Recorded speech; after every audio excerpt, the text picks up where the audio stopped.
문체부 장관과의 특집 인터뷰 어제부터 오늘까지 이틀에 걸쳐 보내드리고 있습니다. 어제는 문화예술계 블랙리스트와 관련한 충격적인 증언들 들려드렸는데요. 오늘은 김기춘 전 비서실장 중심의 인사전횡의 실상, 그리고 박근혜 대통령의 통치 스타일, 꽉 막힌 소통의 문제점 등 박근혜 정부 그 깊숙한 내부에서만 목격할 수 있는 장면들, 생생한 이야기들을 전해드립니다.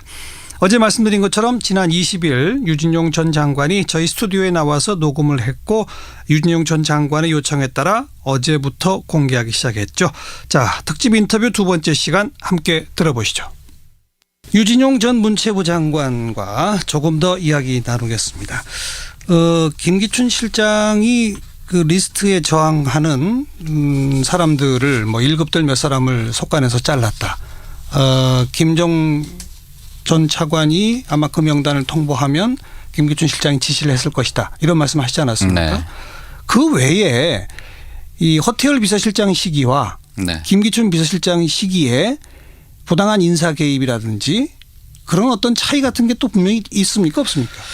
제가 알기로는 허태열 실장 때는 별로 인사에 뭐 이분이 그렇게 크게 관심을 가지고 뭐 특히 뭐 사익을 위해서 뭐 챙기거나 그랬던 적은 저는 없다고 생각하고 그렇게 믿고 있습니다. 그런데 예.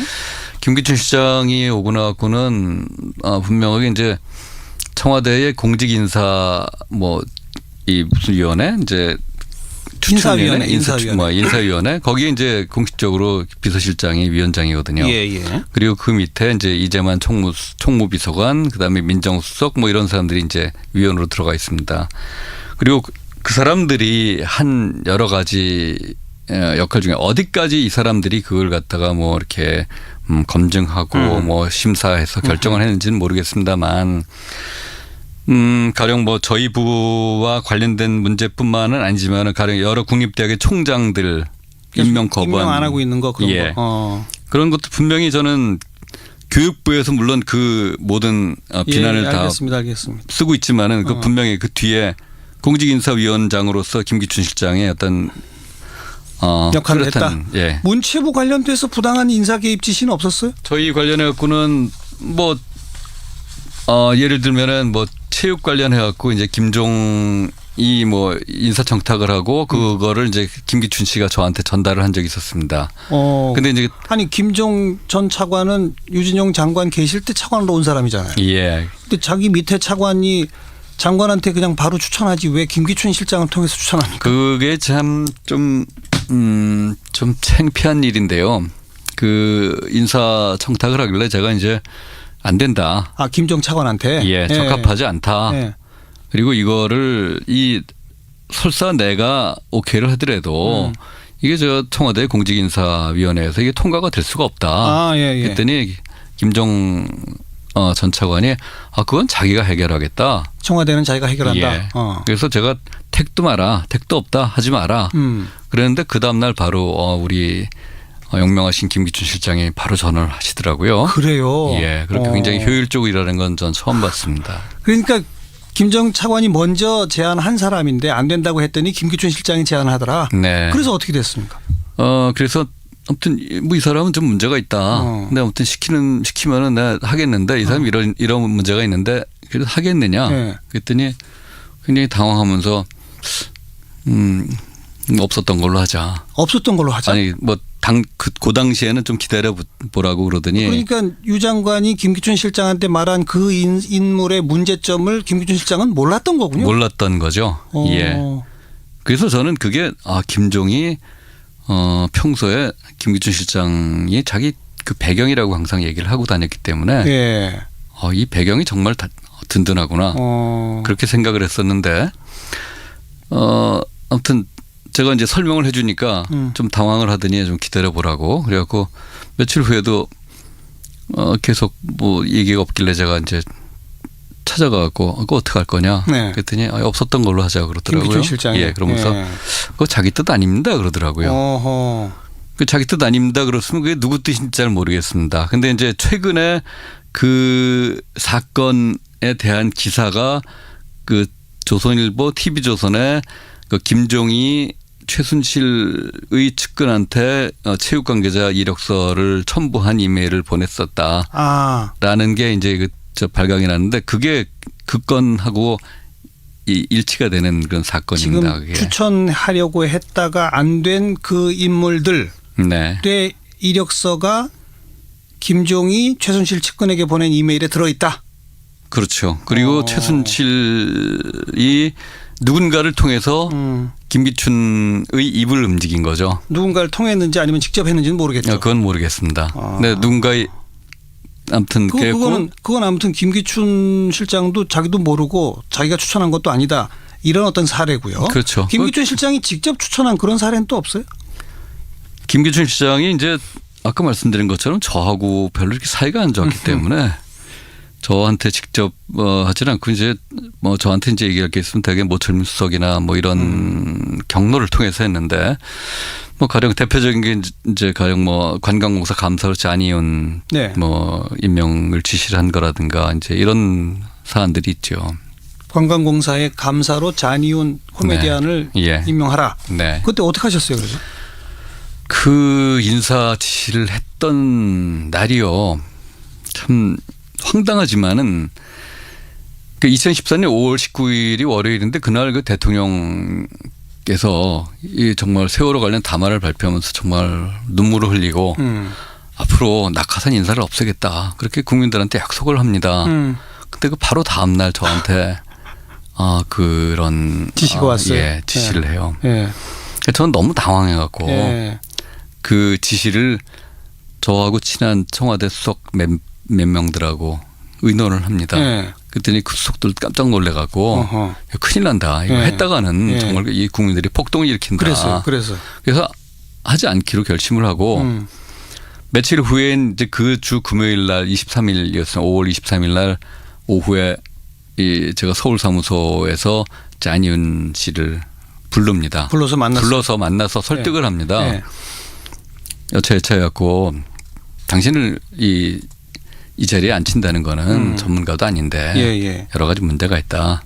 근데 어떻든 뭐 난 지시를 받았으니까 어떻든 원만하게 해결을 해야 되고 정말 뭐 가로 열고 내키진 않지만 가로 닫고 당신한테 감사와 상응하는 그런 대우를 해줄 테니까 감사 자리는 포기를 해라. 감사는 당신이 원주까지 매일 출퇴근을 해야 되는데 그게 가능하겠느냐. 그래서 다른 자리를 제안했어요?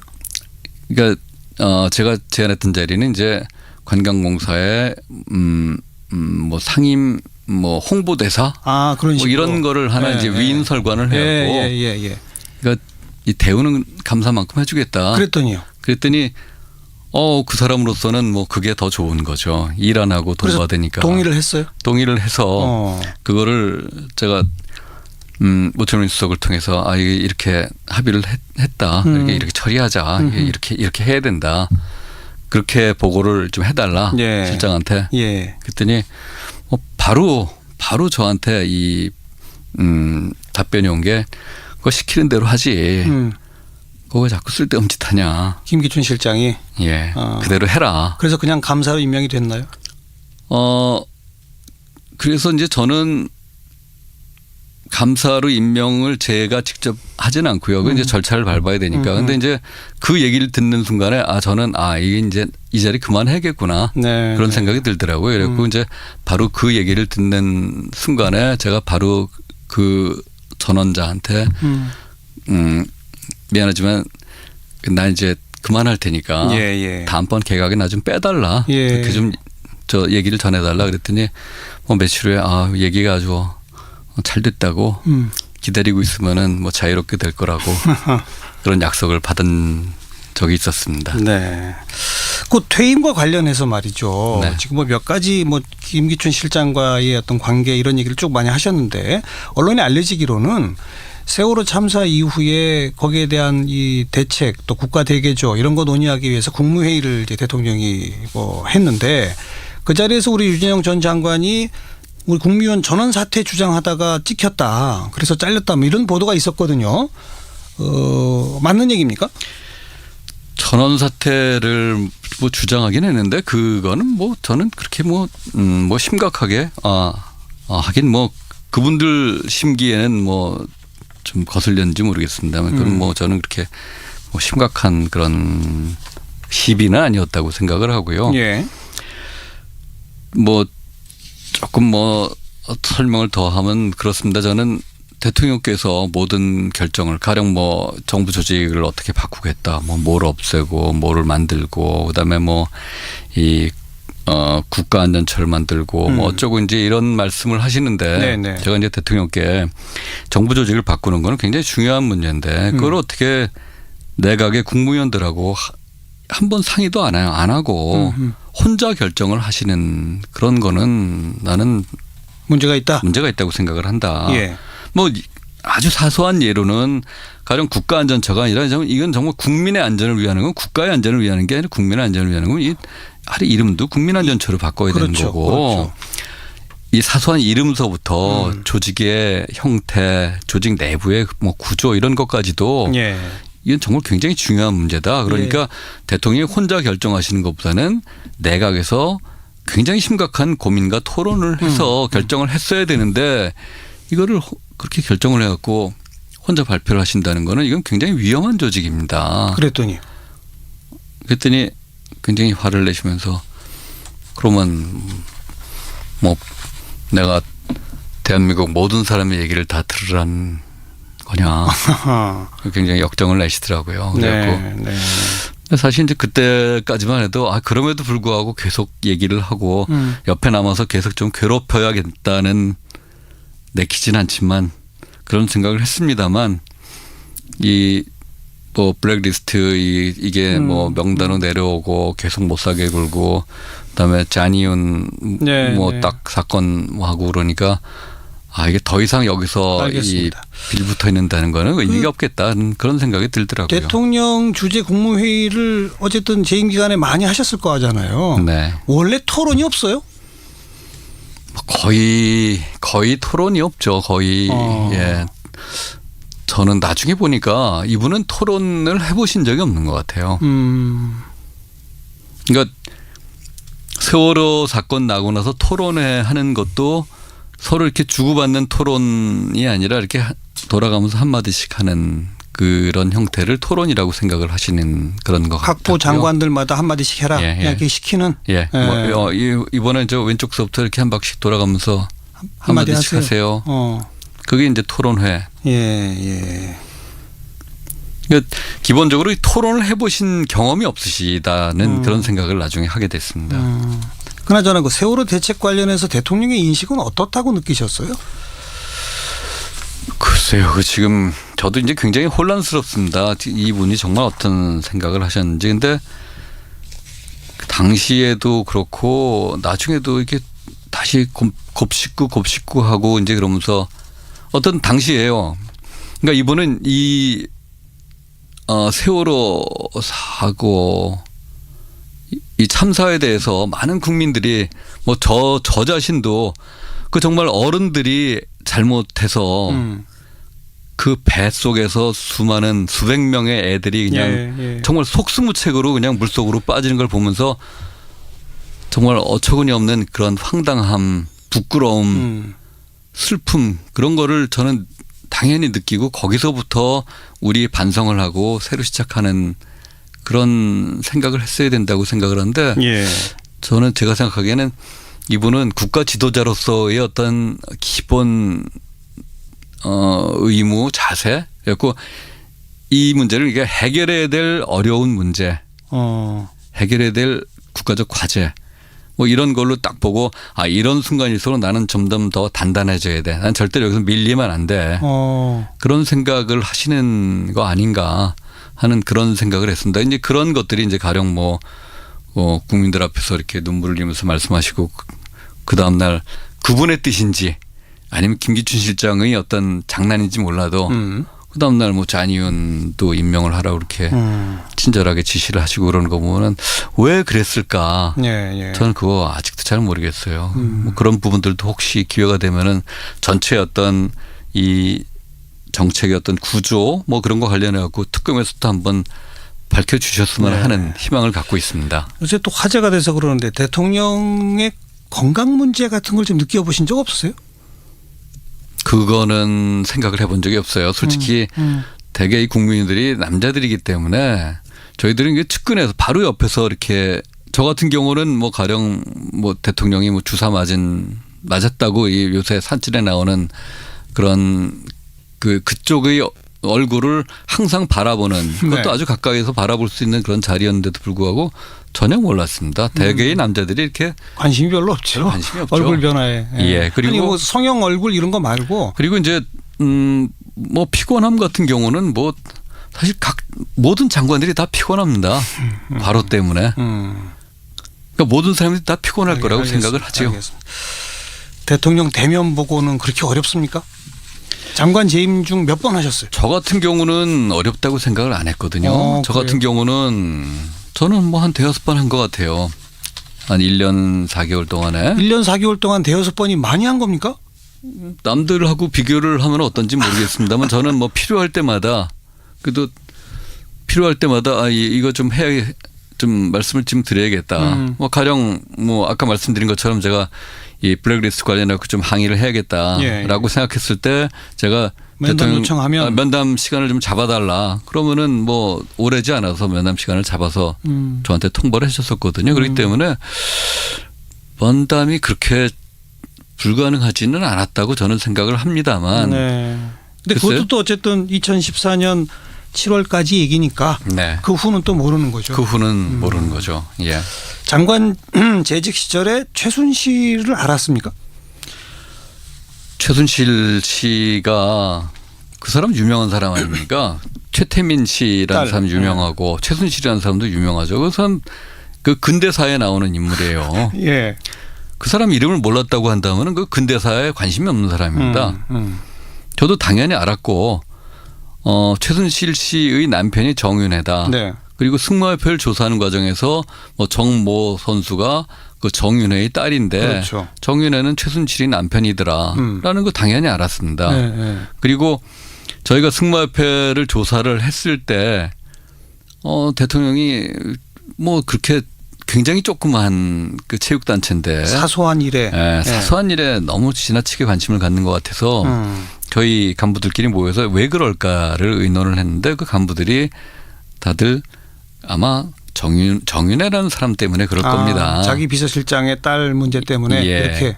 예, 그렇게 얘기를 했고 그 정윤회라는 사람을 주목을 했죠. 우리는 최순실이라는 사람은 물론 정윤회라는 사람 최순실 씨 때문에 박근혜 대통령하고 국회의원 시절에 가까워졌을 것이다라는 건 뭐 추측을 했지만 뭐 그럼에도 불구하고 중요한 역할을 하는 거는 정윤회 씨가 역할을 했지. 최순실 씨는 뭐 코디나 뭐 맛있는 반찬 정도 그렇게 생각을 했었거든요. 그런데 정말 뭐 이번에 밝혀진 것처럼 뭐 이분이 이렇게 훌륭한 분이었다는 거는 몰랐죠. 네.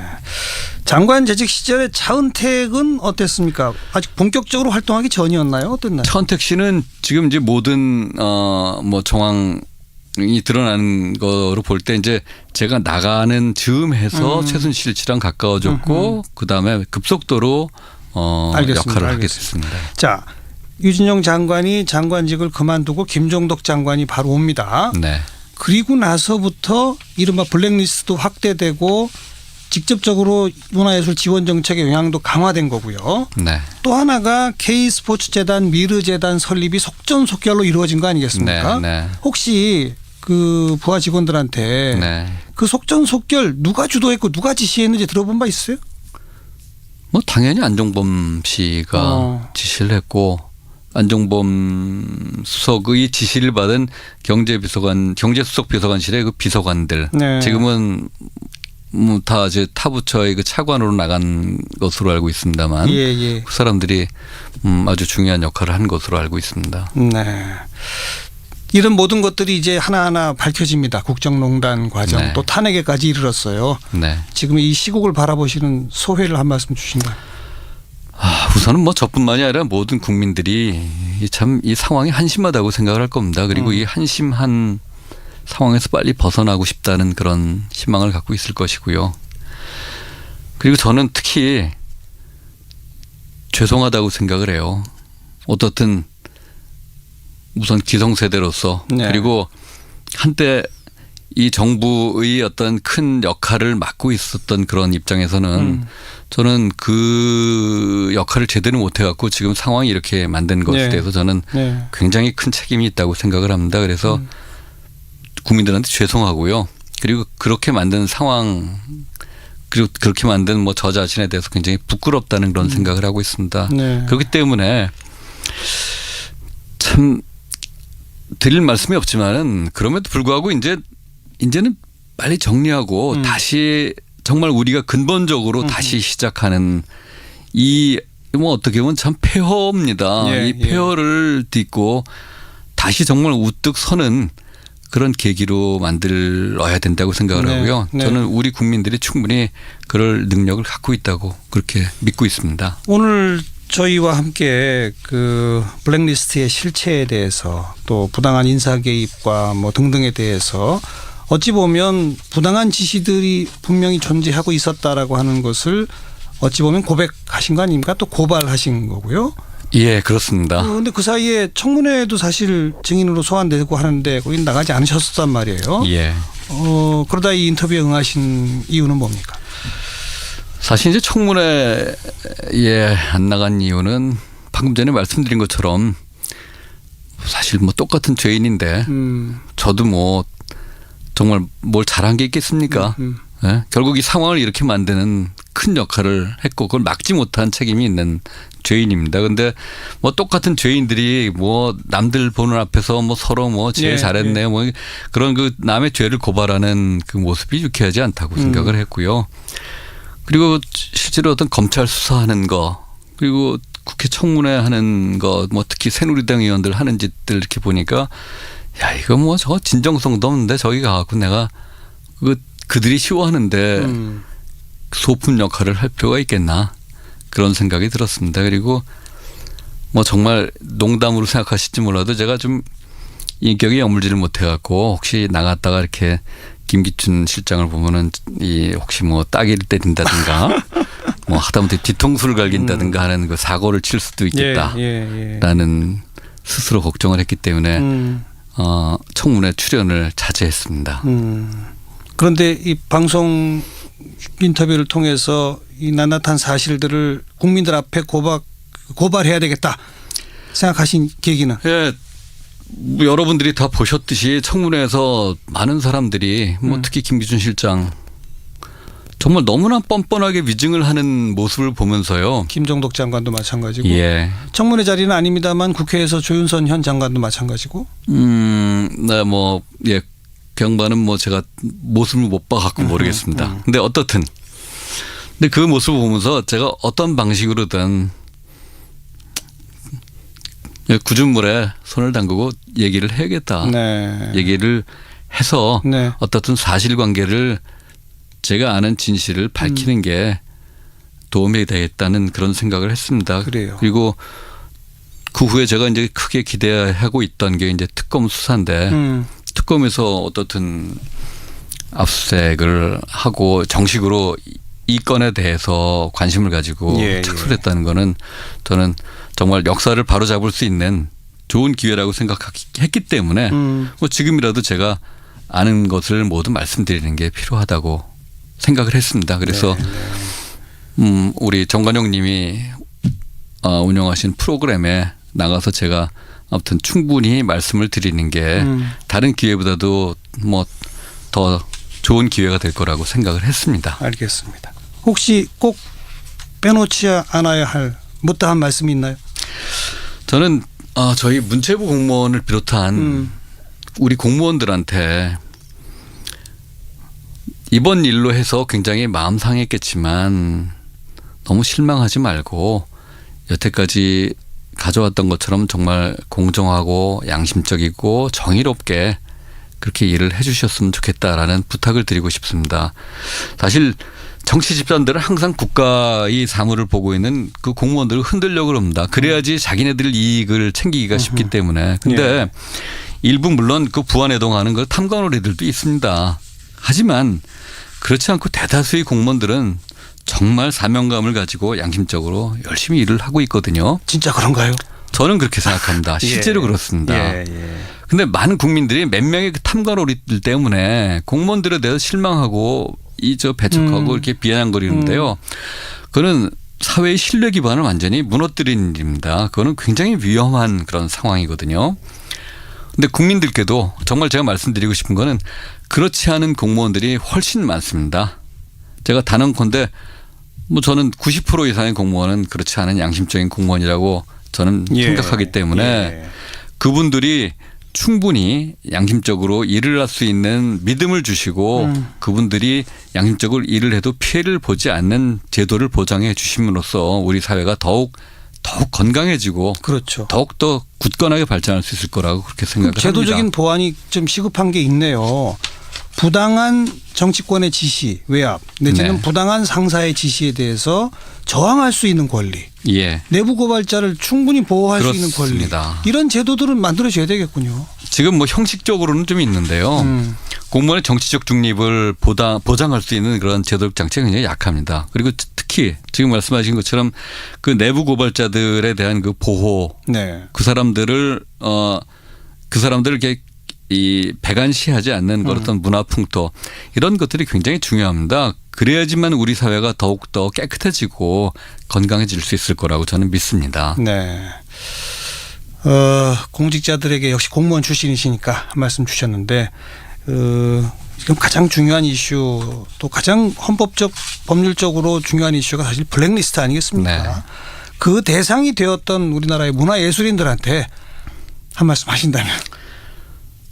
문화예술인들 사실 굉장히 어려운 상황에서 경제적으로도 그렇고 여러 가지 면에서 어려운 상황에서 우리 문화예술인들이 정말 열심히 하고 있습니다. 그분들 한 분 한 분이 정말 굉장히 어려운 상황에서도 이렇게 좋은 성과를 내는 걸 보면 저는 그분들을 비롯한 우리나라 국민들이 정말 우수하고 정말 이분들의 힘이 우리를 끌고 나가고 있는 거로구나라는 그런 자부심을 느끼고 있거든요.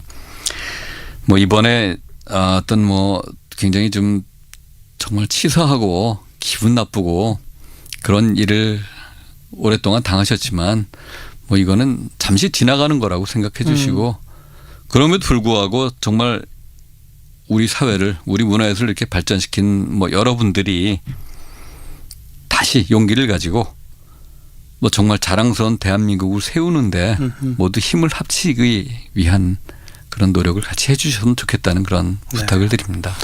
그러자면 이 30년 만에 도저히 부활해서는 안 되는데 부활해버린 그 리스트.